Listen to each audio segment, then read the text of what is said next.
നമസ്കാരം. 9 മണി വാർത്ത ആരംഭിക്കുകയാണ്. സംസ്ഥാനത്ത് എങ്ങും മഴയും മഴക്കെടുതിയുമുണ്ട്. ജാഗ്രത തുടരണം എന്ന് തന്നെയാണ് മുന്നറിയിപ്പുകൾ ലഭിക്കുന്നത്. എന്നാലും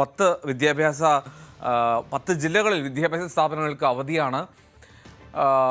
സംസ്ഥാനത്തുടനീളം മഴയെ തുടർന്നുണ്ടായിട്ടുള്ള വെള്ളക്കെട്ടുകൾ, അതിൻ്റെ രൂക്ഷമായിട്ടുള്ള ഫലങ്ങളൊക്കെ നേരിട്ടുകൊണ്ടിരിക്കുകയാണ്. നമുക്കെല്ലാവർക്കും കരുതലോടുകൂടി ചേർന്ന് നിൽക്കാം. ഇനി കണ്ണൂർ ചെറുപുഴയിൽ തൻ്റെ ലൈഫ് ജാക്കറ്റ് ഊരി നൽകിയ രക്ഷാപ്രവർത്തനത്തിന് നേതൃത്വം നൽകിയ രാജേഷ്, അദ്ദേഹത്തിൻ്റെ മൃതദേഹവുമായി ആംബുലൻസ് വീട്ടിലേക്ക് നീങ്ങിക്കൊണ്ടിരിക്കുകയാണ്. അല്പസമയത്തിനകം തിരുവനന്തപുരം കല്ലിയൂരിലെ ആ വീട്ടിലേക്ക് എത്തും.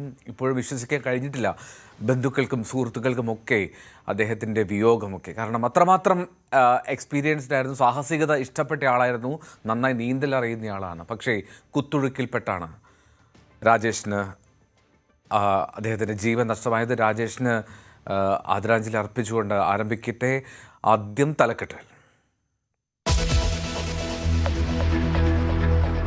രാഷ്ട്രീയ നീക്കങ്ങളിൽ മനസ്സ് തുറക്കാൻ ബംഗ്ലാദേശ് മുൻ പ്രധാനമന്ത്രി ഷെയ്ഖ് ഹസീന 2 വർഷത്തെ ഇടവേളയ്ക്ക് ശേഷം ഇന്ന് മാധ്യമങ്ങളെ കാണും. ബംഗ്ലാദേശിലേക്കുള്ള മടക്കത്തിൽ പ്രഖ്യാപനമുണ്ടായേക്കും. ഹസീനയെ വിട്ടുകിട്ടണമെന്ന ആവശ്യം ആവർത്തിച്ച് ബംഗ്ലാദേശ്.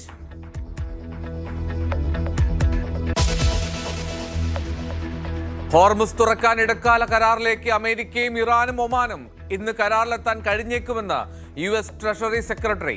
ഇടക്കാല കരാറിന് മുജ്തബ ഖമനൈ അനുമതി നൽകിയെന്നും സൂചന. 3 മേഖലകളായി തിരിച്ച് കപ്പൽ ഗതാഗതം ക്രമീകരിക്കും.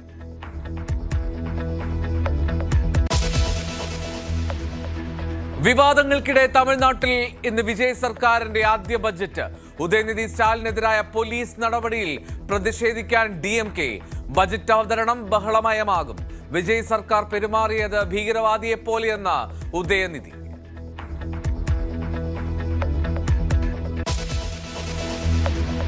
അങ്ങനെ ആർക്കെങ്കിലും ഒരു ബുദ്ധിമുട്ടുണ്ടായിട്ടുണ്ടെങ്കിൽ ഇപ്പോൾ ഞാൻ ഔപചാരികമായിട്ട് പറയുന്നു, ഞാൻ ഖേദം പ്രകടിപ്പിക്കുകയാണ്. ആർക്കെങ്കിലും പ്രശ്നം ഉണ്ടായിട്ടുണ്ടെങ്കിൽ അങ്ങനെ ഉദ്ദേശിച്ചിട്ടില്ല.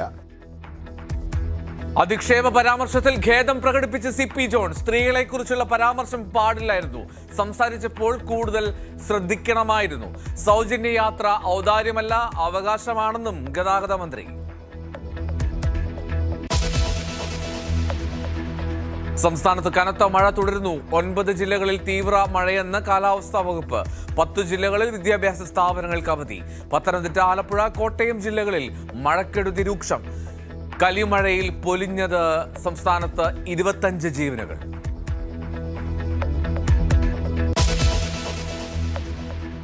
രക്ഷാപ്രവർത്തനത്തിനിടെ ജീവൻ നഷ്ടമായ കല്ലിയൂർ സ്വദേശി രാജേഷിന്റെ മൃതദേഹം അല്പസമയത്തിനകം നാട്ടിലെത്തിക്കും.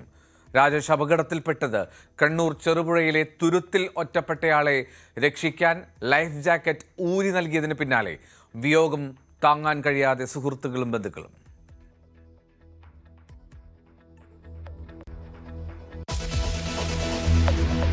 മഴക്കെടുതിയിൽ ആശ്വാസ നടപടികൾക്ക് സർക്കാർ. മന്ത്രിസഭാ യോഗം സ്ഥിതി വിലയിരുത്തും. ആറന്മുള ഉൾപ്പെടെ ദുരന്തബാധിത മേഖലകളെ സഹായിക്കാൻ പ്രത്യേക പാക്കേജ് ഉണ്ടായേക്കും. കൃഷിനാശത്തിൽ വർദ്ധിപ്പിച്ച ധനസഹായവും തീരുമാനിക്കും.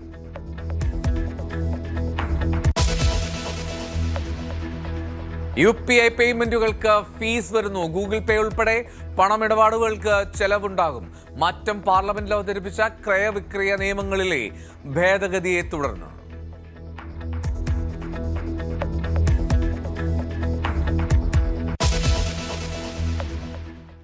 9 മണി വാർത്തയിലേക്ക് വിശദമായി കടക്കുകയാണ്. 2 വർഷത്തെ ഇടവേളയ്ക്ക് ശേഷം ബംഗ്ലാദേശ് മുൻ പ്രധാനമന്ത്രി ഷെയ്ഖ് ഹസീന ഇന്ന് മാധ്യമങ്ങളെ കാണും.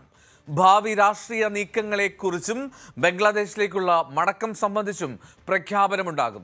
ഷെയ്ഖ് ഹസീനയെ വിട്ടുകിട്ടണമെന്ന ആവശ്യം ബംഗ്ലാദേശ് ആവർത്തിച്ചിട്ടുണ്ട്.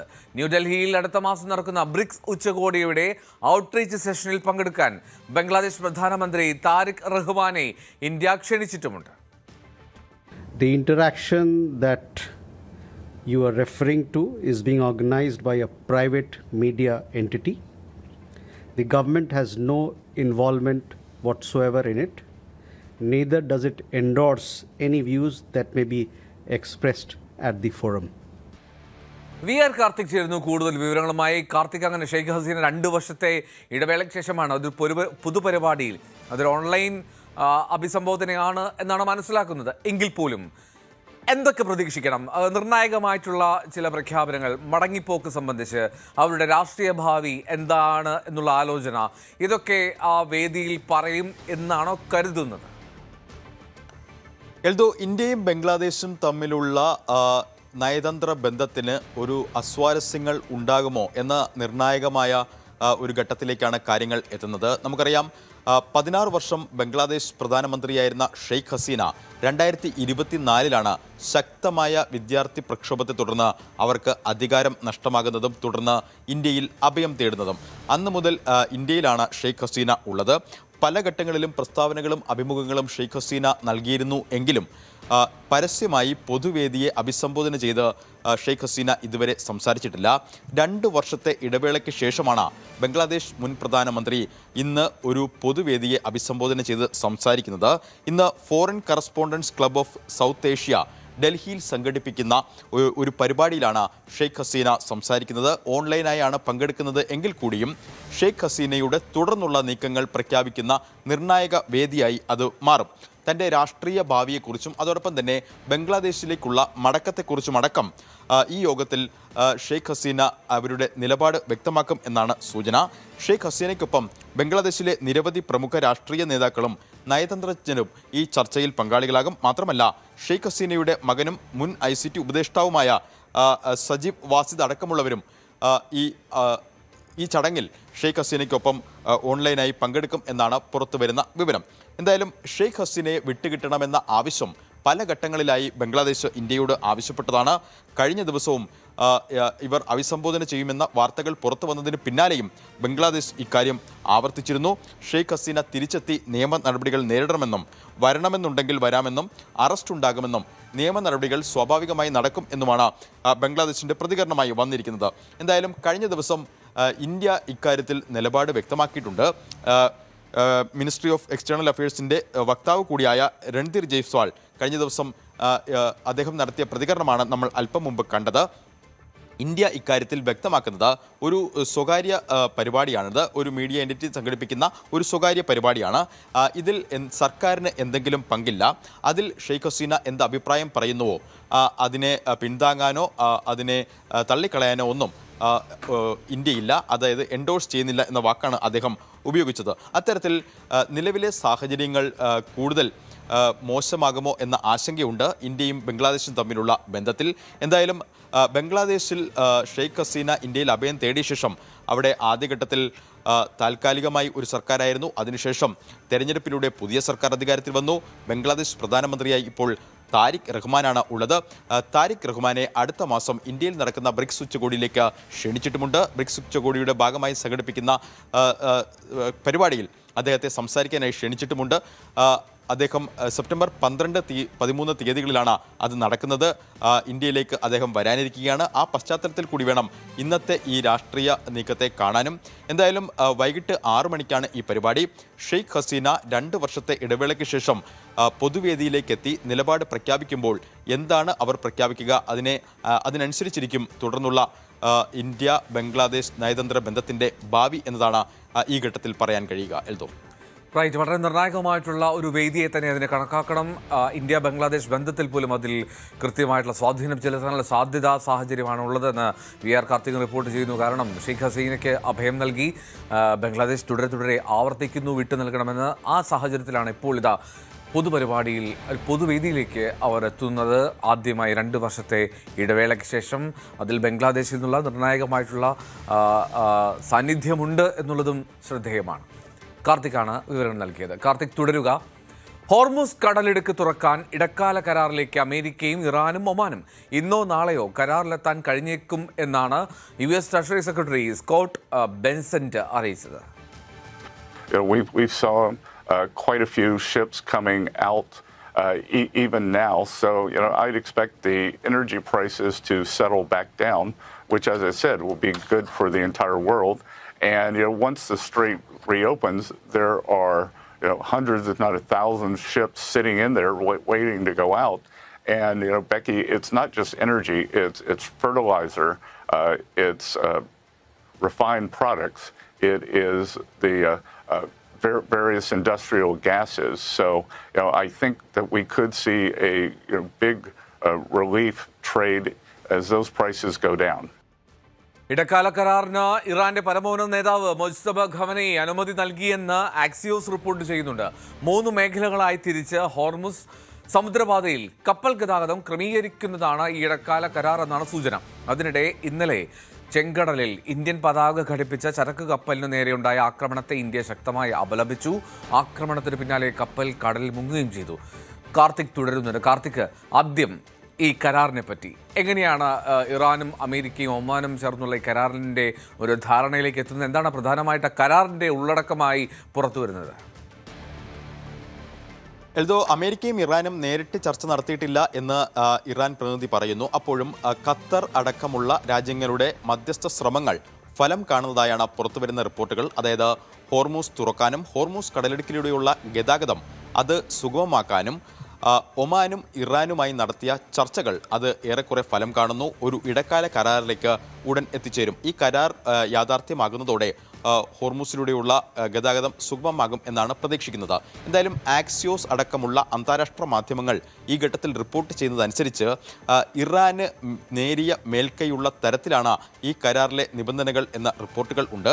പ്രധാനമായും ഹോർമൂസ് കടലിടുക്കിലെ ജലപാതയെ അതിനെ 3ആയി തിരിച്ചുകൊണ്ട് ഒരു ക്രമീകരണമാണ് ഒരുങ്ങുന്നത് എന്നാണ് പുറത്തുവരുന്ന റിപ്പോർട്ടുകൾ. അതായത് ഇറാനോട് ചേർന്നുള്ള സമുദ്രപാത, അതോടൊപ്പം തന്നെ ഒമാനോട് ചേർന്നുള്ള സമുദ്രപാത, ഇത് രണ്ടും കൂടാതെ മധ്യത്തിലൂടെ, അതായത് ഒരു മീഡിയൻ പാതയും വരും കാലങ്ങളിൽ ഒരുങ്ങും. അത്തരത്തിലാണ് ക്രമീകരണം എന്നാണ് പുറത്തു വരുന്ന റിപ്പോർട്ടുകൾ. ഇതിൻ്റെ വിശദാംശങ്ങൾ പുറത്തു വന്നിട്ടില്ല. പക്ഷേ മാധ്യമങ്ങൾ, ചില അന്താരാഷ്ട്ര മാധ്യമങ്ങൾ വിടുന്ന വിവരങ്ങൾ അനുസരിച്ച് ഇറാനുമായുള്ള ഏകോപനത്തോടെ കടലിടുക്കിലൂടെ അറബിക്കടലിലേക്ക് പോകുന്ന കപ്പൽ ഗതാഗതം അത് സുഗമമാക്കുന്ന തരത്തിൽ ഉള്ള നിബന്ധനകൾ ഉണ്ടാകും. 60 ദിവസത്തെ കാലയളവിൽ ടോൾ ഓഫ് ഈസോ ഉണ്ടാവില്ല. 30 ദിവസത്തിനുള്ളിൽ കടലിടുക്കിൻ്റെ മധ്യഭാഗത്തുള്ള പുതിയ പാത ക്രമീകരിക്കാൻ കഴിയണം. അതിന് ആദ്യം മൈനുകൾ നീക്കം ചെയ്യണം. ഇതിനായി വിവിധ രാജ്യങ്ങൾ മുൻകൈയെടുത്ത് നടപടികൾ സ്വീകരിക്കും. എന്തായാലും ഇറാനിലേക്കുള്ള കപ്പൽ ഗതാഗതത്തിൻ്റെ പൂർണ്ണ നിയന്ത്രണം ഇറാനും, അതോടൊപ്പം തന്നെ ഒമാൻ തീരത്തൂടെ പുറത്തേക്ക് പോകുന്ന കപ്പലുകൾ, ആ കപ്പലുകൾ ഇറാന്റെ മുൻകൂർ അനുമതി വാങ്ങിക്കൊണ്ട് പുറത്തേക്ക് പോകുന്ന തരത്തിൽ ഒരു ക്രമീകരണമാണ് ഈ കരാറിലുള്ളത് എന്ന റിപ്പോർട്ടുകളാണ് പുറത്തു വരുന്നത്. ഇതിന് സ്ഥിരീകരണമില്ല. എന്തായാലും ഇരു ഭാഗത്ത് നിന്ന് നടത്തിയ ചർച്ചകൾ ഫലം കാണുന്നു. ഒരു കരാറിലേക്ക് ഉടൻ എത്തും എന്ന് US ട്രഷറി സെക്രട്ടറി തന്നെ പരസ്യമായി പറയുകയും ചെയ്യുന്നു. കഴിഞ്ഞ ദിവസം തന്നെ ഇതുമായി ബന്ധപ്പെട്ട ചർച്ചകൾ നടന്നിരുന്നു. ട്രംപിൻ്റെ പ്രതിനിധി സ്റ്റീവ് വിറ്റ്കോഫ്, അതോടൊപ്പം തന്നെ ഇറാൻ വിദേശകാര്യമന്ത്രി അബ്ബാസ് അരഗച്ചി, ഒമാൻ വിദേശകാര്യമന്ത്രി അടക്കമുള്ളവരാണ് കഴിഞ്ഞ ദിവസങ്ങളിൽ ഇത് സംബന്ധിച്ച ആശയവിനിമയം നടത്തി വന്നത്. അതിൽ തന്നെ ഏറെക്കുറെ പ്രാഥമിക ധാരണയായിരുന്നു. എങ്കിലും ഇറാന്റെ പരമോന്നത നേതാവ് മുജ്തബ ഖമനയുടെ അനുമതി ഇതിനാവശ്യമായിരുന്നു. ആ അനുമതി ഇപ്പോൾ ലഭിച്ചു എന്ന വിവരങ്ങളാണ് പുറത്തു വരുന്നത്. എന്തായാലും ദീർഘനാളായി നിലനിൽക്കുന്ന ഒരു ഹോർമൂസിലൂടെയുള്ള ഗതാഗത സ്തംഭനത്തിന് ഈ ഇടക്കാല കരാറിലൂടെ പരിഹാരം ആകുമെന്നാണ് പ്രതീക്ഷിക്കുന്നത്. എന്തായാലും ഇന്നോ നാളെയോ കരാറിലെത്തുമെന്ന് US അവകാശപ്പെടുന്നു. നമുക്കറിയാം, നേരത്തെ പല ഘട്ടങ്ങളിലായി വെടിനിർത്തലടക്കമുള്ള കരാറുകൾ ഉണ്ടായിട്ടുള്ളതാണ്. പക്ഷേ മുന്നോട്ടുള്ള ഘട്ടങ്ങളിലൊക്കെ തന്നെ അത് പിന്നെ അപ്രായോഗികമാകുന്ന സാഹചര്യത്തിലേക്ക് കാര്യങ്ങളെത്തി. വീണ്ടും ആക്രമണങ്ങൾ പരസ്പരം നടത്തുന്ന നിലയിലേക്കുമെത്തി. എന്തായാലും വളരെ ശക്തമായ ഒരു ആക്രമണം ട്രംപ് പ്രഖ്യാപിച്ച് മണിക്കൂറുകൾക്കകം തന്നെ അതിൽ നിന്ന് ട്രംപ് പിൻവാങ്ങി. അത് സൗദി അടക്കമുള്ള രാജ്യങ്ങളുടെ ഇടപെടലിനെ തുടർന്നായിരുന്നു. ആ ഇടപെടലിനെ തുടർന്ന് നടന്ന ചർച്ചകളിലാണ് ഹോർമൂസ് സജീവ ചർച്ചയായത്. ഇപ്പോൾ ഒമാനും ഇറാനും മുൻകൈയെടുത്ത് നടത്തിയ മധ്യസ്ഥ ചർച്ചകളിൽ ഇപ്പോൾ ഒരു ഇടക്കാല കരാറിലേക്ക് കാര്യങ്ങൾ എത്തുന്നതും. കാർത്തിക്, ഇനി രണ്ടാമത്തെ കാര്യം, ഇന്ത്യൻ പതാക ഘടിപ്പിച്ച ആ ചരക്ക് കപ്പൽ നേരെയുണ്ടായ ആക്രമണം അത് ഏത് സാഹചര്യത്തിൽ ഉണ്ടായി എന്നാണ് പറയപ്പെടുന്നത്? അതിൽ ആ കപ്പൽ പൂർണ്ണമായും കടലിലേക്ക് താഴുന്ന സാഹചര്യം വരെ ഉണ്ടായല്ലോ. എന്താണ് അതിൽ ഇന്ത്യയുടെ നിലപാട്? ഇന്ത്യയുടെ പ്രതികരണത്തോട്, ഇന്ത്യ അപലപിച്ചതിനോട് എന്തെങ്കിലും പ്രതികരണം ഉണ്ടായോ ഇതുവരെ? ഇന്ത്യ ശക്തമായ ഭാഷയിൽ തന്നെ ഇതിനെ അപലപിച്ചിരിക്കുന്നു. മാത്രമല്ല, കഴിഞ്ഞ ദിവസം ചെങ്കടലിൽ ഇന്ത്യൻ പതാക ഘടിപ്പിച്ച ചരക്ക് കപ്പലിന് നേരെയുണ്ടായ ആക്രമണം അത് ഒരു ഇടവേളയ്ക്ക് ശേഷം വീണ്ടും ഇന്ത്യൻ കപ്പൽ ആക്രമിക്കപ്പെടുന്നു എന്നതിൻ്റെ ദൃഷ്ടാന്തമായിരുന്നു. മാത്രമല്ല, 13 ഇന്ത്യക്കാരുൾപ്പെടെ 14 പേരാണ് ആ കപ്പലിൽ ഉണ്ടായിരുന്നത്. അവരെ സുരക്ഷിതമായി രക്ഷപ്പെടുത്താൻ കഴിഞ്ഞു. യമൻ സേനയുടെ സംയോജിതമായ ഇടപെടൽ കൊണ്ടാണ് അത് സാധിച്ചത്. അപ്പോഴും ആശങ്കാജനകമായി നിലനിൽക്കുന്ന ഒരു സാഹചര്യം, യമന്റെ പടിഞ്ഞാറൻ തീരത്തിന് സമീപം വെച്ചാണ് ഈ MSV ഫൈസാനൂർ ഉലിയ എന്ന കപ്പലിന് നേരെ ആക്രമണം ഉണ്ടായത്. ഈ പ്രദേശം ഹൂതി വിമതർക്ക് വലിയ സ്വാധീനമുള്ള പ്രദേശമാണ്. ഹൂതി വിമതരുടെ പിടിയിലുള്ള ഹുദൈദ നഗരത്തിന് 13 നോട്ടിക്കൽ മൈൽ തെക്കുവച്ചാണ് ഈ കപ്പൽ ആക്രമിക്കപ്പെട്ടത്. എന്തായാലും ആക്രമണത്തിന് ശേഷം കപ്പൽ പൂർണ്ണമായും മുങ്ങുകയും ചെയ്തു. വളരെ ശക്തമായ ഭാഷയിലാണ് കേന്ദ്ര ഷിപ്പിംഗ് മന്ത്രാലയം ഇന്നലെ ഇതിനെ അപലപിച്ചത്. വരും മണിക്കൂറുകളിൽ കേന്ദ്രത്തിൻ്റെ കൂടുതൽ പ്രതികരണവും നമ്മൾ ഇക്കാര്യത്തിൽ പ്രതീക്ഷിക്കുന്നു. എന്തായാലും തുടർച്ചയായി ഇന്ത്യൻ കപ്പലുകൾക്ക് നേരെയുള്ള ആക്രമണം അത് നേരത്തെ ഹോർമൂസിൽ തുറന്നിരുന്നു. ഇപ്പോൾ ചെങ്കടലിലും സമാനമായ സാഹചര്യങ്ങളിലേക്ക് കാര്യങ്ങൾ എത്തുന്നത് വലിയ ആശങ്കയും ഉളവാക്കുന്നുണ്ട്. റൈറ്റ്, VR കാർത്തിക്കാണ് ചേർന്നത് വിവരങ്ങളുമായി. ഇനി തമിഴ്നാട്ടിലേക്ക് പോവുകയാണ്. രാഷ്ട്രീയ പോരിനും വിവാദങ്ങൾക്കുമിടയിൽ തമിഴ്നാട്ടിൽ വിജയ് സർക്കാരിന്റെ ആദ്യ സമ്പൂർണ്ണ ബഡ്ജറ്റ് ഇന്നാണ്. രാവിലെ 10 മണിക്ക് ധനകാര്യമന്ത്രി N. മാരി വിൽസൺ ബഡ്ജറ്റ് അവതരിപ്പിക്കും. പ്രതിപക്ഷ നേതാവായിട്ടുള്ള ഉദയനിധി സ്റ്റാലിനെ പോലീസ് കസ്റ്റഡിയിലെടുത്ത സംഭവത്തിന്റെ പശ്ചാത്തലത്തിൽ സഭയിൽ കടുത്ത പ്രതിഷേധത്തിന് സാധ്യതയുണ്ട്. പ്രതിപക്ഷത്തെ രാഷ്ട്രീയമായി വേട്ടയാടുകയാണ് സർക്കാർ എന്നാണ് DMKയുടെ ആരോപണം. പരാതിയുടെ അടിസ്ഥാനത്തിലുള്ള നടപടി മാത്രമാണെന്ന് വിശദീകരിക്കുന്നുണ്ട് സർക്കാരും പോലീസും. TG സജിത്ത് ചേരുന്നുണ്ട് ന്യൂസ് ഡെസ്കിൽ നിന്ന്. സജിത്ത്, ഈ കാര്യങ്ങൾ എന്താണെങ്കിലും അതിനാടകീയമാണ്. ഒരു പുത്തൻ തിരൈപ്പടം പോലെ തമിഴ്നാട്ടിൽ കലങ്ങി മറയുന്ന രാഷ്ട്രീയ സാഹചര്യം, അത് ദ്വയാർത്ഥ പ്രയോഗത്തിലാണ് ആ കസ്റ്റഡി എടുക്കൽ എന്നുള്ളതൊക്കെ അവിടെ നിൽക്കട്ടെ. അതിന് രാഷ്ട്രീയമായി ഉപയോഗിക്കുന്നുമുണ്ട് DMK. അപ്പോൾ ഇന്ന് വിജയ് സർക്കാർ ആദ്യ ബഡ്ജറ്റ് പ്രഖ്യാപനത്തിന് എത്തുമ്പോൾ സഭയിൽ എന്ത് പ്രതീക്ഷിക്കണം? അതാണ് ഏറ്റവും പ്രധാനപ്പെട്ട നീക്കം. തമിഴക രാഷ്ട്രീയത്തിൽ എന്തും രാഷ്ട്രീയ സാധ്യതകളാണ്. വിജയ് സർക്കാരിനെതിരെ പുതിയ രാഷ്ട്രീയ തന്ത്രങ്ങൾ മെനയുന്ന തിരക്കിലാണ് DMK. അവർക്കതുകൊണ്ട് വീണ് കിട്ടുന്ന ഒരു അവസരമായി ഈ ഇന്നലത്തെ അറസ്റ്റും തുടർ നീക്കങ്ങളും മാറുമോ എന്നതാണ് കണ്ടറിയേണ്ടത്. പ്രത്യേകിച്ച് വീട്ടിൽ നിന്നും ഉദയനിധി സ്റ്റാലിനെ അറസ്റ്റ് ചെയ്തുകൊണ്ടുള്ള യാത്ര പോലും വലിയ തരത്തിൽ പ്രവർത്തകരുടെ പ്രതിഷേധത്തിനും DMKയുടെ ഒരു വലിയ തരത്തിലുള്ള രാഷ്ട്രീയ നീക്കത്തിനും ഇടവച്ചിരുന്നു. ഇതിൻ്റെ ഒരു പ്രതിസന്ധി തിരിച്ചറിഞ്ഞുകൊണ്ടാണ് സർക്കാർ ഉദയനിധി സ്റ്റാലിൻ്റെ അറസ്റ്റ് ആവശ്യം, കസ്റ്റഡി ആവശ്യം പോലും ഉന്നയിക്കാത്തത്. തുടർന്നാണ് കോടതിയിൽ നിന്നും ജാമ്യം കിട്ടുകയും അന്വേഷണവുമായി സഹകരിക്കണമെന്ന കോടതി നിർദ്ദേശവുമൊക്കെ ഉണ്ടാവുന്നത്.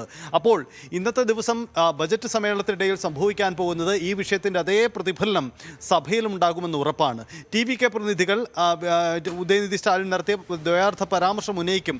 പക്ഷേ അതിനുമപ്പുറം തങ്ങൾ സംസ്ഥാനത്തിൻ്റെ പൊതു ആവശ്യത്തിന് വേണ്ടി കാവേരി വിഷയമാണ് ഇവർ ഉന്നയിച്ചത്. അതുകൊണ്ട് കാവേരി വളരെ വൈകാരിക വിഷയമാണ്. തമിഴകത്ത് എപ്പോഴും ജല തർക്കങ്ങൾ, ജലവുമായി ബന്ധപ്പെട്ട സമരങ്ങളൊക്കെ വലിയ തരത്തിലുള്ള വൈകാരിക വിഷയങ്ങൾ ആയിട്ടുള്ളതാണ് മുൻകാല ചരിത്രം. അതിൻ്റെ ഒരു ആവർത്തനം കൂടി ഉണ്ടാവും. അപ്പോൾ DMK സ്വാഭാവികമായും ഇപ്പോഴത്തെ വിവാദങ്ങൾ അവരുടെ രാഷ്ട്രീയ നേട്ടത്തിന് വേണ്ടി ഉപയോഗിക്കാൻ ശ്രമിച്ചേക്കും. അത്തരം നീക്കങ്ങൾ ഉണ്ടാവാം. പ്രതിപക്ഷ നേതാവെന്ന രീതിയിൽ ഉദയനിധി സ്റ്റാലിനെ സംബന്ധിച്ച് അദ്ദേഹത്തിൻ്റെ ഈ കരിയറിലെ ഒരു പ്രധാനപ്പെട്ട നീക്കം കൂടിയായി ഇത് മാറുകയാണ്. അതേസമയം വിജയ് എന്ന മുഖ്യമന്ത്രി ഈ വിഷയങ്ങളെ എങ്ങനെ നേരിടുമെന്നതും പ്രധാനപ്പെട്ടതാണ്. ഇന്നലത്തെ അറസ്റ്റ് നീക്കങ്ങൾ യഥാർത്ഥത്തിൽ പൊളിറ്റിക്കലി വലിയ നഷ്ടമുണ്ടാക്കുമെന്ന് വിലയിരുത്തൽ TVK കേന്ദ്രങ്ങൾക്കുണ്ട്. ഇതിനെ തുടർന്നാണ് പിന്നീട് ഉദയനിധി സ്റ്റാലിനെ കസ്റ്റഡി വേണ്ട എന്ന നിലപാടിലേക്ക് പ്രോസിക്യൂഷൻ മാറിയതിൻ്റെയും കാരണം. എന്തായാലും ഇന്ന് സഭയിലെടുക്കാൻ പോകുന്ന നിലപാടുകൾ ശ്രദ്ധേയമാണ്. തമിഴ്നാട് നിയമസഭ ഇന്ന് നിർണായക നാടകീയ നിമിഷങ്ങൾക്ക് വേദിയാകുമെന്ന് ഉറപ്പാണ്. അത്തരം നീക്കങ്ങൾ തന്നെ വേണം അവിടെ നിന്ന് പ്രതീക്ഷിക്കാൻ. കാവേരി വിഷയത്തിൽ തമിഴ്നാട്ടിലെ വിജയ് സർക്കാരിനെ കൂടുതൽ പ്രതിസന്ധിയിലാക്കുന്ന രാഷ്ട്രീയ നീക്കങ്ങൾക്കാണ് DMK ലക്ഷ്യമിടുന്നത്. അതിൻ്റെ തുടർ നീക്കങ്ങൾ നമുക്ക് പ്രതീക്ഷിക്കാം. നിയമസഭയിൽ അതിൻ്റെ ആവർത്തനമുണ്ടാകും. നാടകീയ നീക്കങ്ങൾ പ്രതീക്ഷിക്കാം. ഉറപ്പായിട്ട് നാടകീയ നീക്കങ്ങൾ പ്രതീക്ഷിക്കാം. തമിഴ്നാട്ടിൽ ഇന്ന് സഭയിൽ ഉണ്ടാകാൻ പോകുന്നത് എന്തൊക്കെയാണ്? സീൻ ബൈ സീൻ തന്നെ കാത്തിരിക്കേണ്ട ത്രില്ലർ ആയിരിക്കുമെന്ന് പ്രതീക്ഷിക്കുന്നു. തമിഴ്നാട് രാഷ്ട്രീയം അങ്ങനെയാണ് എല്ലാ കാലത്തും ദൃശ്യങ്ങൾ സമ്മാനിച്ചിട്ടുള്ളത്. അത് പരാമർശത്തിൽ ഖേദം പ്രകടിപ്പിച്ചു മന്ത്രി CP ജോൺ. പ്രിയദർശിനിയെക്കുറിച്ചുള്ള പരാമർശത്തിൽ ആരെയും അടച്ചാക്ഷേപിക്കാൻ ഉദ്ദേശിച്ചില്ല. സ്ത്രീകളെക്കുറിച്ചുള്ള പരാമർശം പാടില്ലായിരുന്നു. സ്ത്രീകളോട് വിവേചനമില്ല, തനിക്ക് ഈഗോ ഇല്ല, പറയുമ്പോൾ ശ്രദ്ധിക്കണമായിരുന്നു. പ്രിയദർശിനി ഔദാര്യമല്ല, സ്ത്രീകളുടെ അവകാശമാണ്. പ്രിയദർശിനി UDFന്റെ അഭിമാന പദ്ധതിയാണെന്നും അത് തുടരുമെന്നും ഗതാഗത മന്ത്രി. അങ്ങനെ ആർക്കെങ്കിലും ഒരു ബുദ്ധിമുട്ടുണ്ടായിട്ടുണ്ടെങ്കിൽ ഇപ്പോൾ ഞാൻ ഔപചാരികമായിട്ട് പറയുന്നു, ഞാൻ ഖേദം പ്രകടിപ്പിക്കുകയാണ്. ആർക്കെങ്കിലും പ്രശ്നം ഉണ്ടായിട്ടുണ്ടെങ്കിൽ അങ്ങനെ ഉദ്ദേശിച്ചിട്ടില്ല. ആ സ്ത്രീകളോട് ഒരു തരത്തിലുള്ള വിവേചനവും ഇല്ലാതെയാണല്ലോ നമ്മൾ പെരുമാറുന്നത്. എല്ലാ സ്ത്രീകൾക്കും ഒരുപോലെ, പാവപ്പെട്ടവരെന്നോ പണക്കാരെന്നോ വയസ്സുള്ളവർക്ക് കൂടിയവരെന്നോ ഒന്നുമുള്ള വിവേചനങ്ങളില്ല. കൃത്യമായി ഏതൊരു സ്ത്രീക്കും പ്രിയദർശിനിയിൽ പോകാനുള്ള അവകാശമുണ്ട്. അത് അവരുടെ അവകാശമാണ്. അവകാശമാണെന്ന് ഞാൻ മാധ്യമങ്ങളെല്ലാം നോക്കി. തീർച്ചയായിട്ടും അവരുടെ അവകാശമാണ്. ആരുടെ ഔദാര്യമല്ല, എൻ്റെ ഔദാര്യമല്ല, ഗവൺമെൻറ് ഔദാര്യമല്ല. അതുകൊണ്ട് അത്തരത്തിലുള്ള യാതൊരു തരത്തിലുള്ള ധാരണകളും ഐക്യജനാധിപത്യ മുന്നണിക്കില്ല. പ്രിയദർശിനി എന്ന സ്കീം അത് ഈ ഗവൺമെൻറ്റിൻ്റെ ശിശുവാണ്. അതിനെ ഞങ്ങൾ നല്ല രീതിയിൽ മുന്നോട്ട് തന്നെ കൊണ്ടുപോകും. പിന്നെ ഞാൻ ഇന്നലെ ഒത്തിരി കാഷ്വലായിട്ടാണ് പറഞ്ഞത്, പത്രങ്ങളൊന്നും ഇല്ലാത്തൊരു ചെറിയൊരു മീറ്റിംഗ് അല്ലെങ്കിൽ ഒരു സ്റ്റേറ്റ് സമ്മേളനം പോലൊരു മീറ്റിംഗ് ആയിരുന്നു. അവിടെ പറഞ്ഞപ്പോൾ ഞാൻ പറയേണ്ടാതിരുന്ന ചില വാക്കുകൾ ഞാൻ ഇന്നലെ തന്നെ പറഞ്ഞല്ലോ. അത് ആർക്കെങ്കിലും ചിലപ്പോൾ ബുദ്ധിമുട്ടായിട്ടുണ്ടാവും. അതിലെനിക്ക് യാതൊരു ഈഗോയും ഇല്ല. അങ്ങനെ ഞാൻ ശ്രദ്ധിക്കണമായിരുന്നു. ഇന്നലെ തന്നെ ഞാൻ പറഞ്ഞു, അത് ശ്രദ്ധിക്കണമായിരുന്നു, തീർച്ചയായിട്ടും ഞാൻ ശ്രദ്ധിക്കണമായിരുന്നു. അപ്പോൾ അതുകൊണ്ട് അതിപ്പോൾ അങ്ങനെ ഒരു വിമർശനം വന്നതിലോ അല്ലെങ്കിൽ പ്രതിഷേധം വന്നതിലോ ഒന്നും ഒരു ഈഗോ, എന്താ പറയുക, അങ്ങനത്തെ ഒരു ഈഗോ എനിക്കില്ല, ഒരു ഫോൾസ് ഈഗോ ഇല്ല. അപ്പം അതുകൊണ്ട് ഒരു മന്ത്രി എന്ന രീതിയിൽ ഒരുപാട് പ്രിവിലേജുകൾ എല്ലാ മന്ത്രിമാർക്കുണ്ട്. അപ്പോൾ അതുകൊണ്ട് അവർക്ക് ക്രിറ്റിസിസത്തിൻ്റെ ഒരു സ്പേസും ഉണ്ട്. അവരതിൽ അത് ഉൾക്കൊണ്ടേ പറ്റുള്ളൂ. വി അരുൺ കൂടുതൽ വിവരണം നൽകും. അരുൺ, ഔപചാരികമായി പറയുന്നു എന്നാണ്, ഔപചാരികം എന്ന് പറയുമ്പോൾ ഇംഗ്ലീഷിൽ നോക്കിയാൽ ഫോർമാലിറ്റി എന്ന് പറയാം.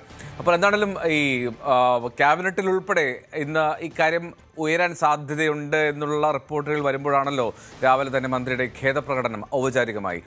അത് എന്താണ് അദ്ദേഹം പറഞ്ഞത് മാധ്യമങ്ങളോട്? എന്തോ എങ്ങനെ വിശദീകരിച്ചാലും അദ്ദേഹം പറഞ്ഞത് സ്ത്രീകളെ അവഹേളിക്കുന്നത് തന്നെയാണ്. വളരെ കൃത്യമാണ് ആയിരുന്നു അദ്ദേഹത്തിന്റെ വാക്കുകൾ.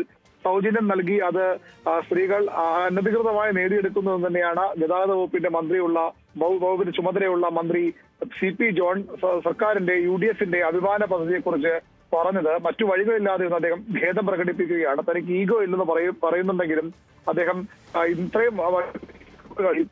വിവാദം ഉയർന്നിട്ടും ആദ്യ വാർത്ത പുറത്തുവന്നതിന് ശേഷം അദ്ദേഹം നിലപാടിൽ ഉറച്ചു നിന്നാണ് സംസാരിച്ചത്. പിന്നീട് മറ്റു വഴികളില്ല, കോൺഗ്രസിനുള്ളിൽ നിന്ന് തന്നെ വിമർശനങ്ങൾ മന്ത്രിക്കെതിരെ ഉയർന്നു വന്നു. ഇന്ന് മന്ത്രിസഭാ യോഗത്തിൽ അദ്ദേഹം മറുപടി പറയേണ്ടുന്ന സാഹചര്യമുണ്ട്. അദ്ദേഹം മാത്രമല്ല, അതിനുശേഷം വാർത്താ സമ്മേളനം മുഖ്യമന്ത്രി നടത്തും. ആ വാർത്താ സമ്മേളനത്തിൽ ക്യാബിനറ്റ് ബ്രീഫിംഗിൽ മുഖ്യമന്ത്രിയും ഇത്തരമൊരു തന്റെ ക്യാബിനറ്റിലെ ഒരു മന്ത്രി സർക്കാരിന്റെ പദ്ധതിയെ തള്ളിപ്പറഞ്ഞു. സർക്കാർ ആശുപത്രികളിലെ എന്തിന് ആളുകൾ പോകുന്നുവെന്ന് ചോദിക്കുന്നു, സ്ത്രീകളെ ആകെ അവഹേളിക്കുന്നു. ഇതിന് മുഖ്യമന്ത്രി കൂടി മറുപടി പറയേണ്ടുന്ന സാഹചര്യം ഉണ്ടായി. വലിയ പ്രതിഷേധ സംസ്ഥാനത്തെമ്പാടും ഈ പ്രതിപക്ഷ പാർട്ടികൾ CPM-ഉം BJP-യും ഒക്കെ നടത്തി.